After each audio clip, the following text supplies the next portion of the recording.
Hello, everyone, and welcome to this new project series on cultural diversity and corporates with Rock Culture. And today we have our special guest, Stephanie Playfoot. And I'm going to give an introduction of her background and what she is doing currently. So, Stephanie is the head of diversity and inclusion advisory of Ward Howell International, and she's also a certified leadership coach. She has gathered global knowledge through her work in international organizations and startups, where she brings a wealth of experience and expert advice. So, wow, I think that was a great introduction. And I'm really happy to have you here as our first guest for this new series. And so, before we begin, uh, as you already know, Stephanie, the project series is about highlighting cultural diversity in corporates and how important it is and how it plays a factor in your day-to-day activities in corporates. And so, the first kind of intro I want to give is that as we Raw Culture focus on cultural diversity as a whole, and specifically third culture kids, I want to give a brief introduction of what that is before we jump into the next questions. So, a brief introduction to third culture kids. They're basically people who grew up in a country that's different than their passport countries, and due to that, there's a lot of multicultural skills and qualities with people with these backgrounds. And so, with that, I want to go into the first question, which is understanding what World Health International is doing for cultural diversity and how much of a focus is there compared to other aspects of diversity. For example, there has been a sharp rise in the focus on gender diversity. So that's the first question, and feel free to add anything else that I missed from my end. Thank you very much for that kind introduction, and I'm really excited to be here on this live podcast today. So, great first question. What is Ward Howell International doing for cultural diversity? Maybe a little bit of background. Ward Howell International was founded in 1951 and is one of the world's leading and oldest management consultancy in the field of both executive search and leadership consultancy. We have more than 30 offices around the world and advise well-known customers from various sectors. So we really get insights from all sorts of industries, from the public and private sector, from very traditional companies to startups, which makes our work quite interesting. I would say we stand for a modern and holistic consulting process that responds to the individual needs of our counterparts, both to considering the needs of our clients as well as the candidates, trying to find and help them to find a fulfilling career. We do so by active listening and reading between the lines, and really trying to identify patterns and always staying up to date with market and the latest trends. So what we saw, the pandemic, as well as movements such as Black Lives Matters and the Me Too movements and many others, in many ways, those movements have positively contributed to the new way of work, so to say. So we have noticed more and more candidates putting emphasis on diversity and inclusion related topics. They're asking questions, for example, about the company's culture. What are the company's values? Do they have a diversity and inclusion strategy in place? So these are all questions that some years ago at an interview you would have not heard. So I think this is really a very positive development. And also, if you look at the landscape of companies nowadays, there's hardly any company or teams that don't consist of a diverse workforce. Hence, working with people from different cultures, ethnic backgrounds, or differing generations is not simply something that is linked only to large companies, but it's a vital part of the way companies and organizations, regardless of their size, will operate, and how they can become more successful by addressing those individual and group needs.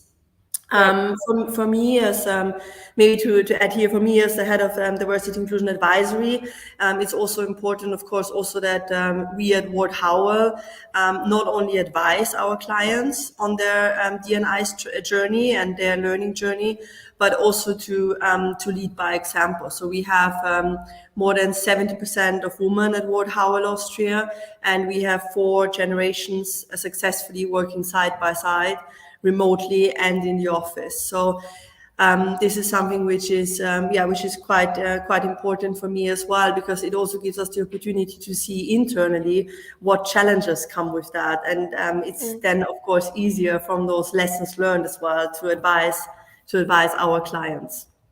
Right. Thank you very much for that very holistic response. I really appreciate it. And I would like to dive into kind of the next question that I have, which is you mentioned a lot about the history and the importance that Ward Howell places on cultural diversity. So then my question is, what specific qualities or characteristics of global talents, of people from these multicultural backgrounds, are corporates looking for? And what do they have as multicultural talent that is different than those who are not from these background or don't have these experiences? Well, I think corporates are highlighting the need to find not simply the right candidate for the role, but the right fit for the team and the culture that is already existing in the company. So-called soft skills, for example, such as people skills, empathy, respect, are, in my opinion, essential for a candidate to be successful nowadays at an interview. If you look, for example, at big organizations like the UN system, they, for example, state in all their vacancies their 3 core values: integrity, professionalism, and respect for diversity. And they do so aiming to find the candidates that understand and share those values. And it's vital in your applications, at the interview, that you try to link your skills and your competencies, your background, your experience to those core values.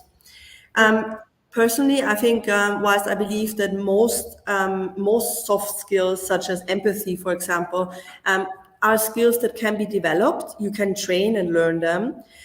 Companies are putting emphasis as well, or don't not just only focus on IQ and emotional intelligence, but also on cultural intelligence. So cultural intelligence, this is really something we have seen over the last months, years, is a must-have skill for working with and leading multicultural teams. Excellent. And could you perhaps, if you could provide some examples or some more details of how exactly do you see these cultural intelligence contributing to companies and how that provides a advantage for not only the person who has that background, but also for the company itself? Are there particular factors beyond, for example, cultural intelligence, as you mentioned, and empathy that are crucial for success in how they work and their experience that contributes to that? Yeah, absolutely. So I think if you have of course, there's statistics and there's data that has shown that the more diverse your team is, and the more people with different racial, ethnic backgrounds you have in your team, the more creativity is there. I think it's always very difficult to use this data or to try to convince, I think, companies to hire more diverse teams just by saying if you have a more diverse team, the creativity or innovation in your company is increasing. Whilst that's often the case, you of course also have to create the environment and the structure for this creativity and for this outside of the box thinking to nourish and to kind of give people the opportunity to think outside the box. So for companies, I think managing multicultural teams can be a very rewarding experience. It gives leaders the opportunity to work closely with employees from diverse backgrounds. And it offers, of course, a chance for personal and professional growth. And in my opinion, it's a huge advantage for the business as well, because there are, as I said, opportunities to have better ideas, more creativity, to learn from each other's experience, to learn from different cultures, and this is all something which is enriching the business and your personal growth as well. Right. And you mentioned all of these great skills and great examples of how cultural diversity and multicultural skills are essential for how you work and your work in companies and organizations.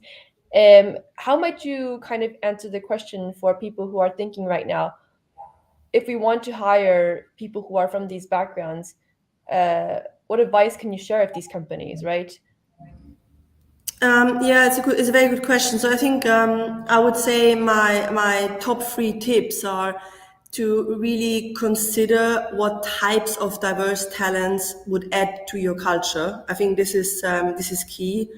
Another tip would be to get help integrating this diverse talent into your company and teams, and help them with successful onboarding at all levels, whether it's a senior hire or wider part of an operational team. That is absolutely vital. It's not about attracting top talent and attracting diverse talent, but also making sure that you retain that talent, and that talent feels happy in your team and enjoys working there. So it's really important to make sure that they are well integrated in the team. And Right. maybe as a third tip is, don't forget to focus on your current employees and try to identify diverse talent with the essential attributes and skills that are needed to advance into a leadership role, but focus within your company. So there might actually be talent in your company that you can provide upskill opportunities, development opportunities, succession plans, and so on. So this is something really important also to not forget the people that already work for you, I would say. I love that. And just going back to what you mentioned, which is it's not only about attracting the talent, right? Not attracting only the having the multicultural talent, being a part of the beginning of the journey, but also what happens during the process. Do you have any recommendations to share with how to create an environment or a culture in the company that retains such talent, right? And that also recognizes and is aware of the current employees, right? How do you kind of balance those two of having these new employees who are joining from these backgrounds, but as well as retaining the ones that you already have? What kind of a culture or environment do you have to build?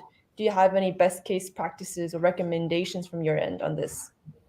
Yeah, I think so. I think, as you said correctly, this is absolutely vital. So it's attracting talent is one part of the journey, and retaining the talent and creating an environment where people feel valued, where people feel heard, where people feel included is absolutely key. Otherwise, you have and what we have experienced as well. Otherwise, you have huge costs of interview, onboarding, recruiting, training, and then these people leave after 2-3 months because their expectations of what were very different to as the cultures and the values that is lived in that company.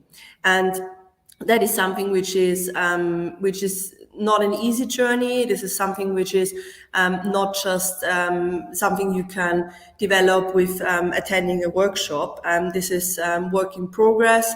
This takes time. This is an ongoing journey, but it absolutely pays off because you will have an inclusive culture where people feel valued, where people are happy to share their input, they are motivated to come to work, they're happy to work. And these are all things which, of course, then allows them to be more open to new ideas, again, thinking outside of the box, contributing towards the company, and trying to come up with initiatives and that can make, for example, processes more efficient, or identify patterns, or just help you to make, in general, to make processes and your work more efficient. So whilst, as I said before, managing or working with multicultural teams can be rewarding in many ways. As you said, it can also be, of course, difficult. You work with working with different people comes with a number of challenges, and that must be overcome to create a productive work environment. So I think what's vital for companies is to be aware that to have this awareness that it can come with challenges as well. And I think leaders must be acknowledgeable and open-minded about the different cultures, to gain a better understanding themselves of their employees from those different backgrounds, and find a way to help them work together as a team. So I think this is absolutely key. And also to keep in mind that often multicultural teams are composed of people who would rarely interact with one another and otherwise, so outside of work. So whilst their individual cultures should be celebrated, I think it's important to shape a constructive atmosphere for everyone to be involved. So really to try to create this team thinking and this working together as a team, and really support that, and building a strong organizational culture with very clear values and very clear goals and strategies is something which is easier than to have those structures and to have those environments where people can more easily understand where does the company want, what are the company's goals, what are the company's values, and for them it's easier to find a common values and common goal to work towards. So I think it's important for companies and for organizations to establish those clear goals and values, so the people that work there have a common goal and something to work towards. Right. So you kind of already answered my follow-up question, or my next question, which is, in what ways can corporates be living the values that cultural diversity brings? So you already mentioned having the mission, purpose, and value of cultural diversity as a bigger, let's say, purpose in the company is something that is important to highlight and to keep consistent. Is there anything else that they could do day to day, perhaps, that could improve on this fostering of cultural diversity? Well, absolutely. I mean, I think investing in an inclusive culture where you consider that, where you consider the differences of the people that work in your team is something which is vital for the success of any company. So understanding better that, some people might not as easily speak out in meetings. Some people are more introverted. Some people are more extroverted.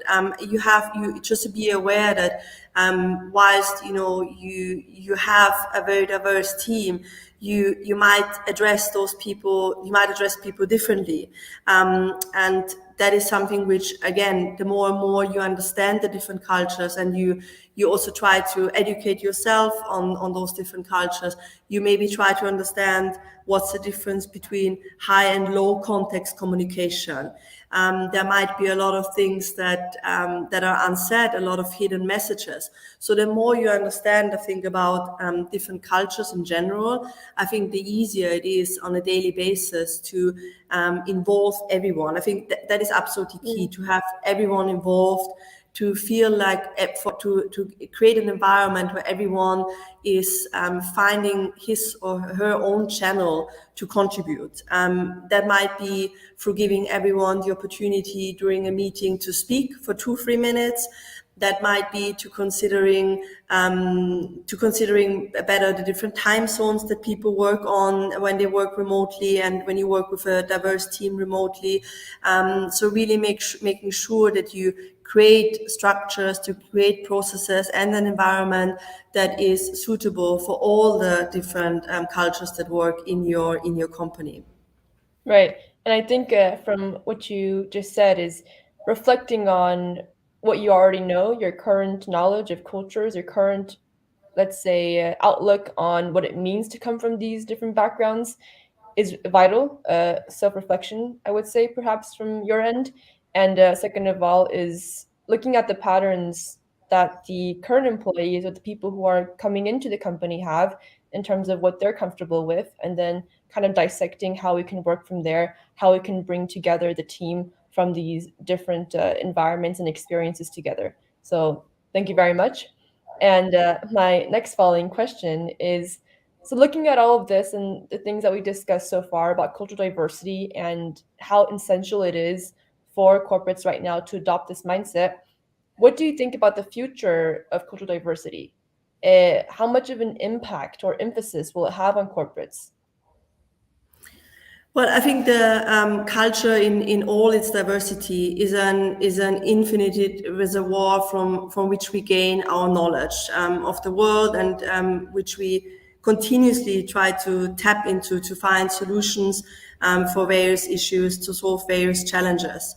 Maybe the human progress has evolved thanks to cultural diversity, I would say, through the exchange between humans, their discoveries, their innovations, sharing their experience, sharing their knowledge, their lessons learned, just as we do it now, exchanging knowledge, exchanging experience, exchanging, what we have identified, what went wrong, what didn't, what really worked well.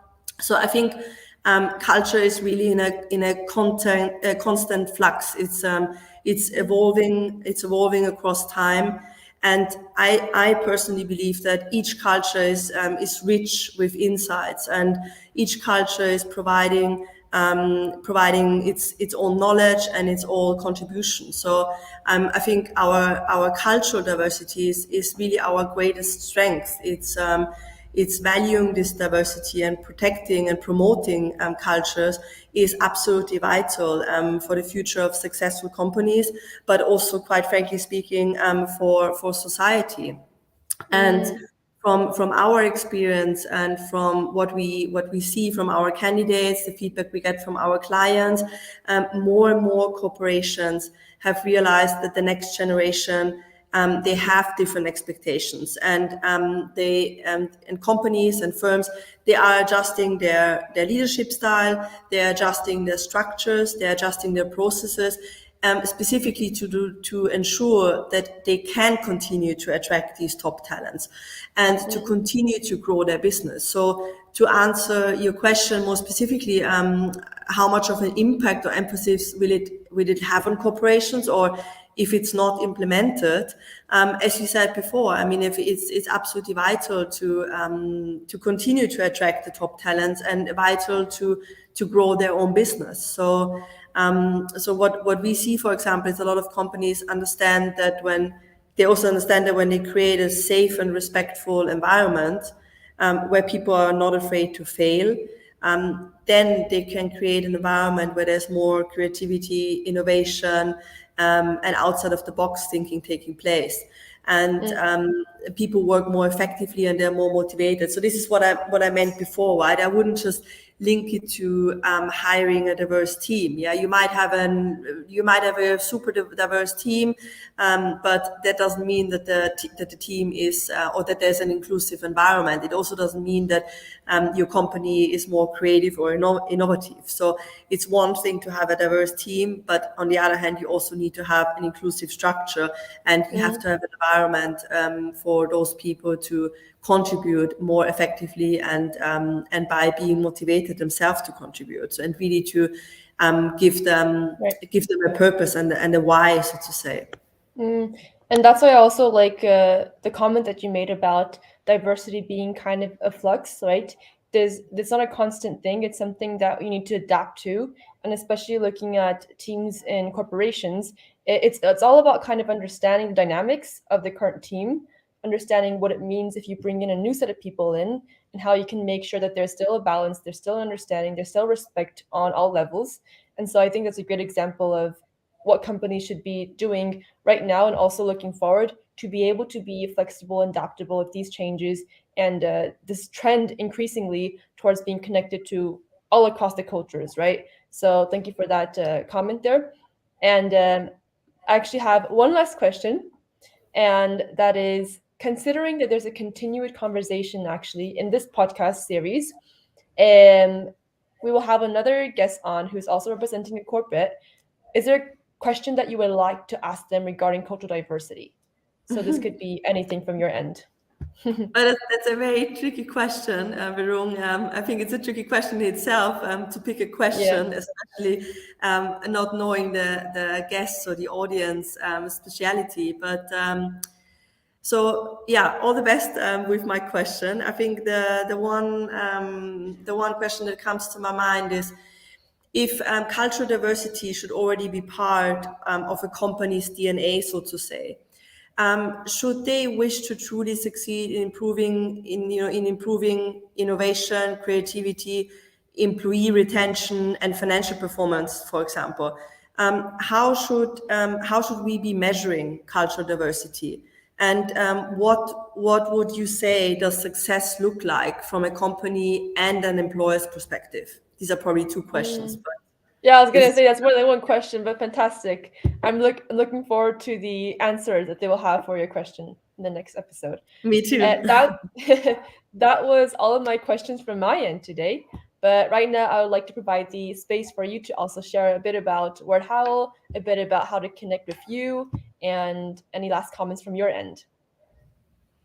Yeah, thank you very much. I mean, I think maybe what I want to add is that, of course, the whole diversity and inclusion with cultural diversity mandate is a very broad mandate. It comes with a lot of benefits. It also comes with a lot of challenges. It comes with a lot of unknown situations, and I think it's also important for companies to be aware and for candidates that there is the opportunity out there to get help with integrating diverse talents in your company, to get help through, for example, leadership training, to get help through succession planning or the identification of diverse talents. So I think it's important to give companies this confidence that for a lot of companies this is a very new topic, and as it is with change and with new topics, it always comes with a bit of a fear of where shall we start,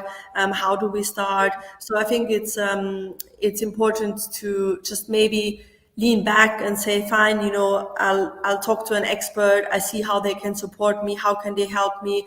There are a lot of, as I said, there are a lot of workshops, trainings, a lot of advice on how the structures can be changed in easy ways. There are also some just simple, easy advice that help teams to, or help companies to create a more inclusive culture. It's not rocket science, and there are a lot of good examples out there.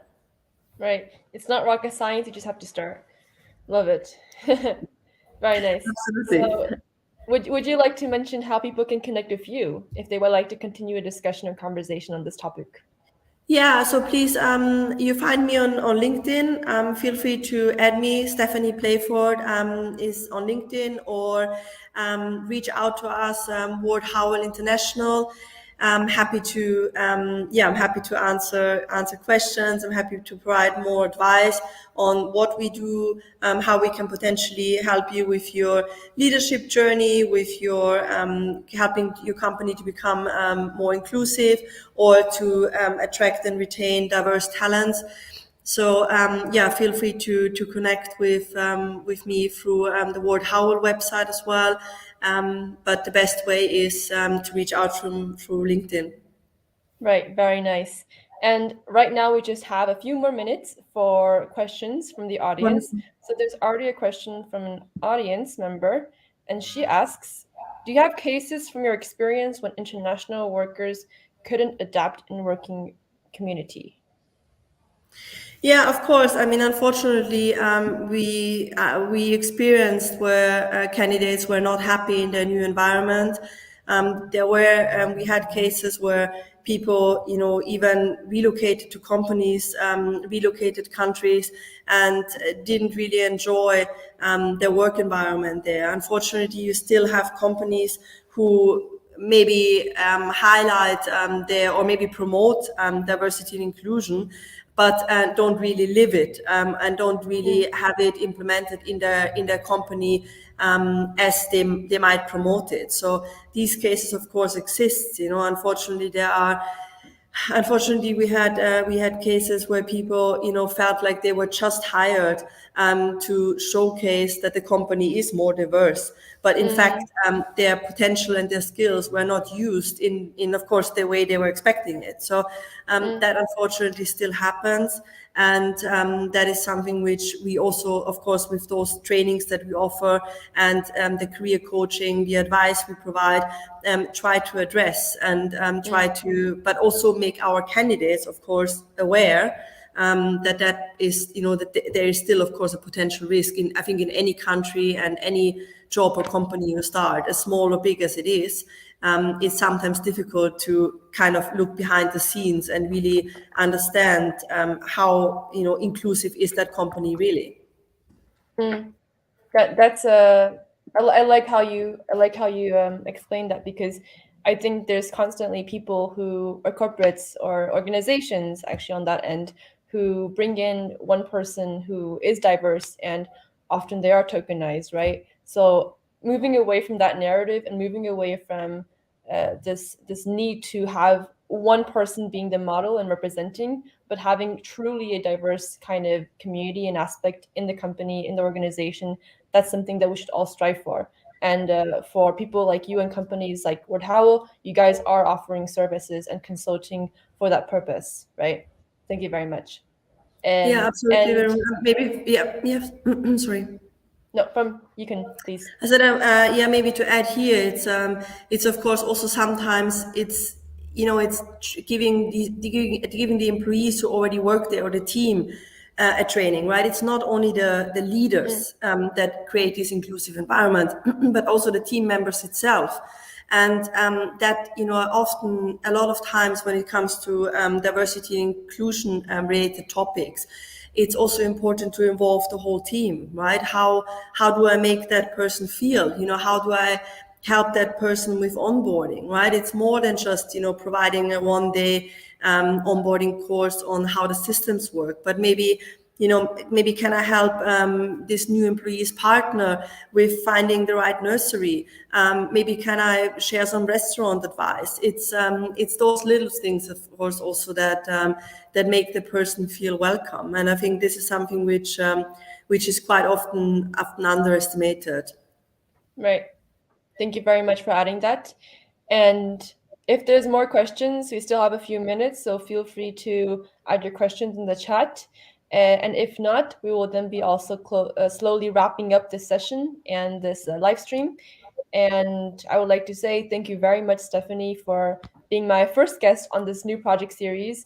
I'm very looking forward to what World How is going to be doing in the future, and your continuous concentration and focus on bringing diversity into the workforce and your values and missions.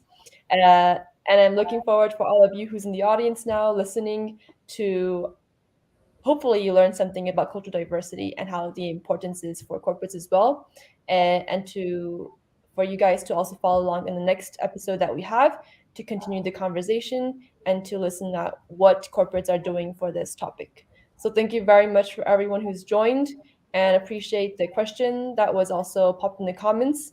Hopefully this was informative and you learned something new as mentioned, and I hope to see you in the next one. Thank you all. Have a good day. Thank Bye you very bye. much. Thank you very much. Thank you, Stephanie. Bye bye.